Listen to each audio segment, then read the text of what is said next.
Mesdames et messieurs, bonsoir et merci car vous êtes de plus en plus nombreux à nous suivre. Voici le flash. Attaque de TESSIT, le gouvernement annonce l'ouverture d'une enquête.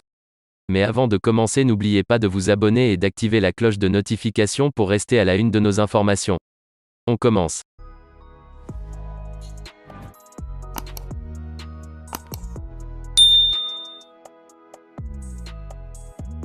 Dans un communiqué publié le mercredi dernier, le gouvernement de la transition a annoncé une enquête sur l'attaque terroriste qui a causé la mort de 42 soldats maliens à Tessit, dans la région de Gao. Les terroristes, selon le communiqué du gouvernement, ont bénéficié de l'appui d'expertises extérieures au cours de cette attaque. Le gouvernement de la transition informe l'opinion nationale et internationale que le dimanche 7 août 2022 aux environs de 15 heures, les unités des forces armées maliennes, FAMA, de Tessit, dans leur mission sacrée de défense du territoire et de protection des populations, ont réagi vigoureusement à une attaque complexe et coordonnée des groupes armés terroristes, vraisemblablement de l'État islamique dans le Grand Sahara, EIGS, caractérisé par l'usage de drones, d'explosifs, de véhicules piégés, ainsi que de tirs d'artillerie, a déploré le gouvernement malien dans un communiqué signé par son porte-parole. Depuis dimanche, certaines sources militaires ont indiqué que les terroristes ont été appuyés par certaines forces étrangères.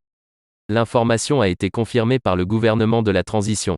L'enregistrement, par les FAMA d'opérations clandestines de survol d'aéronefs indique sans équivoque que les terroristes ont bénéficié d'appuis majeurs, y compris d'expertise extérieure, précise le communiqué. Le bilan de l'attaque est lourd, le Mali a perdu 42 de soldats. 22 autres ont été blessés.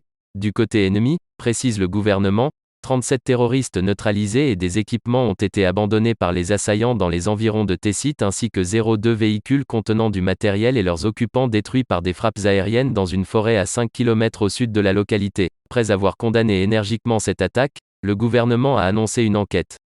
Le gouvernement de la transition assure qu'une enquête sera ouverte pour faire la lumière sur les circonstances de cette attaque terroriste, puis traquer et traduire ses auteurs et complices devant la justice, indique le communiqué qui ajoute que le gouvernement de la transition rassure les populations de l'engagement et de la détermination de nos forces de défense et de sécurité à combattre les terroristes, dans le strict respect des droits de l'homme et du droit international humanitaire jusqu'à la victoire finale. Eh bien les amis, c'est déjà la fin de notre petit flash d'infos.